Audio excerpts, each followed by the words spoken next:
बोधिधर्मन बहुत बड़े वैद्य थे। हमारे देश के लगभग हर जंगल में हजारों बीमारियों के इलाज के लिए जड़ी बूटियां हैं, लेकिन उनकी दी गई जानकारी समय समय पर नष्ट होती गई।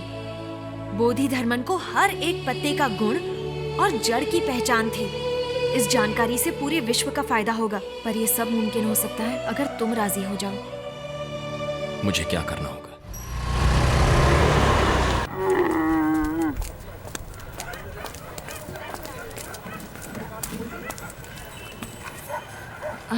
अरविंद,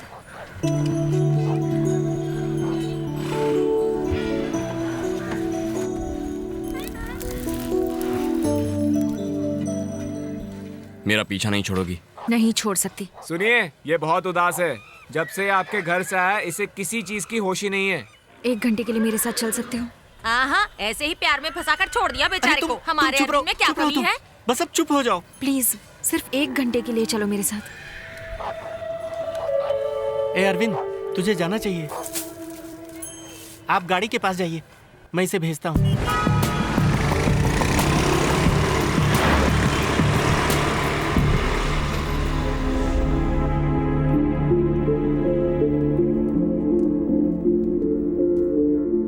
यहाँ क्यों लेकर आई हो? आओ बताती हूँ। यहाँ रखी हुई हर चीज के पीछे एक कहानी है। हम लोग इस देश के सच्चे नागरिक नहीं हैं। हजारों साल पहले इस देश को वीरता और सभ्यता जिन्होंने सिखाई थी, वही सच्चे नागरिक हैं।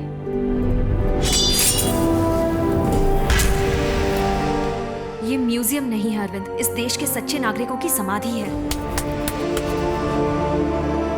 अगर मैं कहूँ कि आज की मॉडर्न साइंस की विद्या से वो लोग 500 साल आगे थे तो तुम विश्वास करोगे?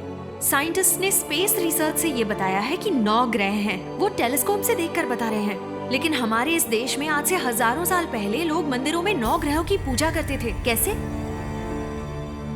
धरती का रेडियस 1500 साल पहले आर्यभट्ट ने कैसे बताया था? आज अगर बोलते हैं बारिश होगी तो धूप निकलती है, अगर कहते हैं धूप निकलेगी तो बारिश होती है। यही है मॉडर्न साइंस। लेकिन 20 साल बाद आने वाले अमावस्या और पूर्णिमा के बारे में हम घर बैठे बैठे आज ही बता देते हैं। वो कैसे? ये है हमारा साइंस।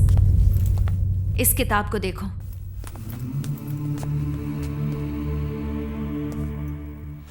इस किताब का और मेरा कोई संबंध नहीं है, लेकिन तुम्हारा इस किताब के साथ संबंध है। पता है ये किताब किसने लिखी है? Great master Bodhidharman.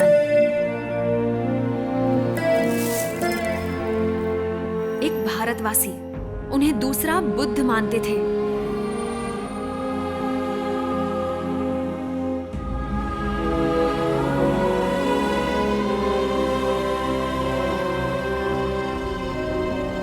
इस किताब में क्या है ये जानने से पहले तुम्हें कुछ और दिखाना है।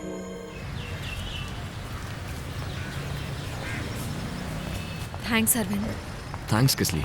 तुम इस रिसर्च के लिए राजी हुए इसलिए। आज जो मीटिंग होने वाली है वो 3 साल से मेरा सपना है। तो तुम 3 साल से कोशिश कर रही? 3 साल पहले तो मैंने अपना रिसर्च वर्क स्टार्ट किया था। बहुत रेफरेंसेस जमा करके थियोरी भी कर चुकी हूँ। अमेरिका, चाइना और कनाडा में थीसिस भी भेजी थी, पर कहीं से कोई रिस्पॉन्स नहीं आया। क्या तुम वो इंडिया में नहीं कर सकती? कर सकती हूँ, पर जिंदा इंसान की रिसर्च करने के लिए यहाँ की गवर्नमेंट की परमिशन चाहिए। इसलिए ये मीटिंग रखी है। आज सब बड़े साइंटिस्ट आए हैं, लेकिन मैं ही इस रिसर्च को डिटेल में एक्सप्लेन कर सकती हूँ। देखो, इस तरह के researches the American society of human genetics में कंडक्ट किए जाते हैं, क्योंकि ह्यूमन बीइंग्स पर रिसर्च कंडक्ट करने के लिए बहुत सारे लॉज इन्वॉल्व होते हैं। हाँ, थियोरेटिकली तुम्हारी रिसर्च बिल्कुल परफेक्ट है। Thank you. देखते हैं बाकी के साइंटिस्ट इस बारे में क्या सोचते हैं। ओके। ये प्रोफेसर रविंद्रनाथ त्यागी हैं। दुनिया के सभी साइंटिस्ट के साथ इनका कनेक्शन है, मुझे काफी इनकरेज करते हैं। तो आखिर में मैं यही कहूंगा कि मेरी डीएनए रिसर्च है इम्यूनिटी को डेवलप करना हेरिडिटरी डिजीजेस के खिलाफ। Thank you. Next, Sudha Chaturvedi. I am Sudha Chaturvedi. I'd like to thank everyone for this wonderful opportunity today. I'm pursuing genetic engineering. Even school kids conduct genetic researches nowadays. My research is based on genetic disorders and genetic memory. मैं भारत के विकास और खोज के बहुत सारे उदाहरण देना चाहती हूँ, इसलिए क्या मैं हिंदी में बात कर सकती हूँ? बहुत सारे लोगों के लिए दूसरे बुद्ध कहलाने वाले बोधिधर्मन 6th सेंचुरी में जीवित थे। आत्म सुरक्षा और चिकित्सा पद्धति दोनों में भी वो बहुत गुणवान थे। बोधिधर्मन के वंशजों के डीएनए की जांच करने पर अरविंद नाम के एक शख्स का डीएनए बोधिधर्मन के डीएनए से 83% मैच हुआ। इस जेनेटिक मेमोरी को एक्टिवेट करना ही मेरी रिसर्च है। तुम्हारी रिसर्च तो बहुत एडवांस है। अमेरिका ने इस पर अभी सोचना ही शुरू किया है। नहीं सर, बोधिधर्मन ने उस किताब में इसके बारे में बहुत कुछ लिखा है। हिंदी किताब पढ़ के जेनेटिक रिसर्च नहीं कर सकते हैं। वो किताब हिंदी में है, बस इसी कारण से उसे बेकार मानना क्या सही होगा सर? मिस्टर नेल्सन, ये तो आजकल का फैशन हो गया। जहाँ भी देखो बस हिंदी हिंदी ही बोलो। सुनिए, 800 साल पहले आई हुई इंग्लिश आपके लिए अहम हो सकती है, लेकिन मेरे लिए उससे पहले आई हुई हिंदी ही हमेशा अहम रहेगी। इस दुनिया में बंदर 10 लाख साल पहले आए थे और मनुष्य सिर्फ 2 लाख साल पहले। तो क्या अब बंदर मनुष्य से बड़ा हो गया?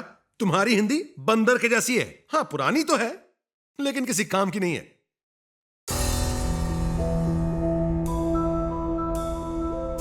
सुधा प्लीज। उन्होंने एक बार और हिंदी भाषा को बंदर कहा तो उनका मुंह तोड़ दूंगी। यहाँ सब लोग हिंदी जानते हैं, तो उस आदमी को हिंदी का मजाक उड़ाने की क्या जरूरत है? तेरे दादाजी का गांव तो अलीबाग था ना, तो जर्मनी में सेटल होने से तू हिंदी भूल गया क्या? सिर्फ इंग्लिश में बात करूं तो आप लोग विश्वास कर लोगे, लेकिन हिंदी में बोलूं तो मेरा मजाक उड़ाओगे। हम यंगस्टर्स का यहाँ कोई चांस ही नहीं है। रिजर्वेशन, रिकमेंडेशन, करप्शन, इसीलिए काबिल लोग विदेश जाकर काम करते हैं। पहले अंग्रेजों ने यहाँ आकर हमसे गुलामी करवाई, आज हम वहाँ जाकर उनकी गुलामी कर रहे हैं। दोनों में क्या फर्क है? इसलिए यंगस्टर्स को नहीं बुलाना चाहिए, मैंने पहले ही कहा था। ये लड़की क्या कहती है, मुंह तोड़ दूंगी।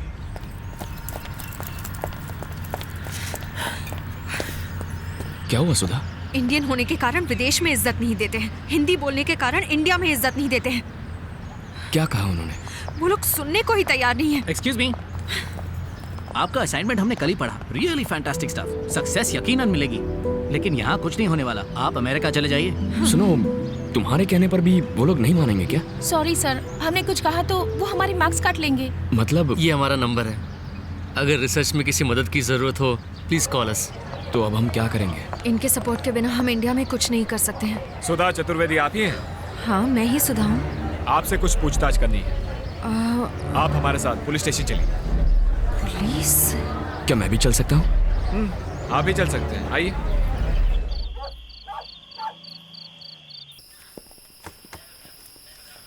इसे पहचानती हैं आप? संतोष, ये तो मेरा पड़ोसी है, पर इसे यहाँ क्यों? इसने अपने बाप को मार दिया, गला काट के। ये हादसा हुआ है आपके दरवाजे के सामने। अब ये बार बार कह रहा है कोई चाइनीज आदमी आपको मारना चाहता है, पूछिए इससे। संतोष,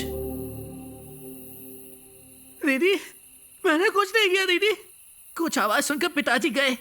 आपके दरवाजे का ताला कोई चाइनीज आदमी खोल रहा था। पिताजी ने उस चाइनीज आदमी से पूछा तो उसने पिताजी का गला काट दिया। मुझे लगता है वो आपको मारने आया था दीदी। बस यही बात दोहराया जा रहा है। रो मत बेटा, खाना खा लो। इन बच्चों को देखो, इन सबको कैंसर है। 7-8 साल के बच्चों को कैंसर हो गया।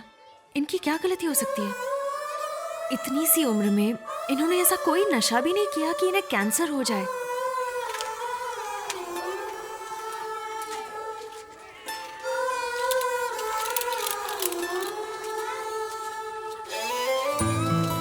ये बच्चे मेंटली चैलेंज्ड हैं।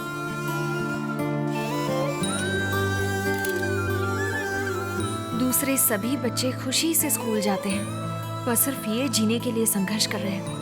क्या वजह हो सकती है इसकी? जेनेटिक डिसऑर्डर, जो जन्म से ही होता है। एक इंसान का डीएनए ही उसकी बीमारी या उसकी काबिलियत दोनों तय करता है। हमारे शरीर के हर एक सेल में वो डीएनए होता है। अगर सिंपल शब्दों में कहूँ तो मुझे मेरे पूर्वजों से उनकी बीमारी या काबिलियत भी मिल सकती है, जैसे हार्ट अटैक, घुटनों का दर्द, डायबिटीज। इन बच्चों को हुई ये खतरनाक बीमारी, इन सब का कारण खानदानी डीएनए हो सकता है। ऐसी बीमारी जो खानदानी है, इसका इलाज हम डीएनए से ठीक कर सकते हैं। यही मेरी रिसर्च है। अरे हाँ, एक और खास बात, इस रिसर्च से गुणों और काबिलियत को भी आसानी से वापस लाया जा सकता है।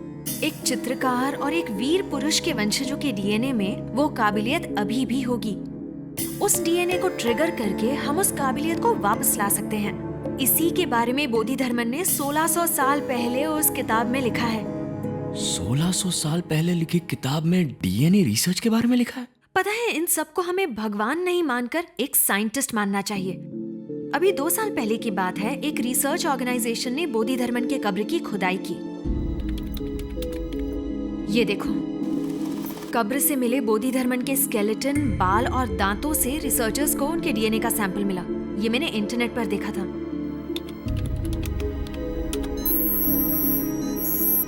ये है बोधिधर्मन का डीएनए। बोधिधर्मन के वंश के लोग, यानी तुम्हारे रिश्तेदार, आज भी कांचीपुरम के पास रहते हैं, ऐसा मुझे पता चला। और फिर मैं उनसे मिलने गई।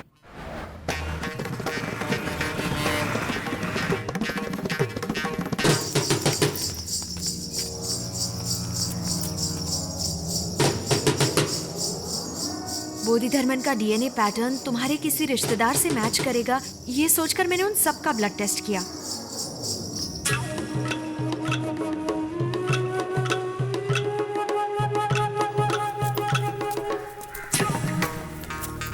उस दौरान मैं तुम्हारे चाचा के घर भी गई।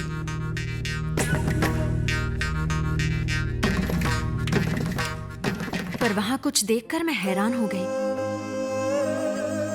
दीवार पर लगी तुम्हारी फोटो बिल्कुल बोधिधर्मन जैसी लग रही थी।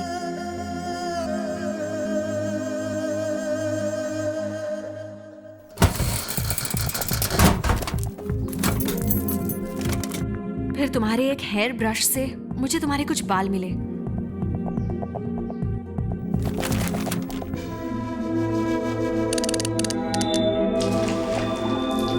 जैसा मैंने सोचा था, तुम्हारा डीएनए पैटर्न बोधिधर्मन के डीएनए पैटर्न से 83% मैच हो रहा था। बस तभी से मैं तुम्हें ढूंढने लगी।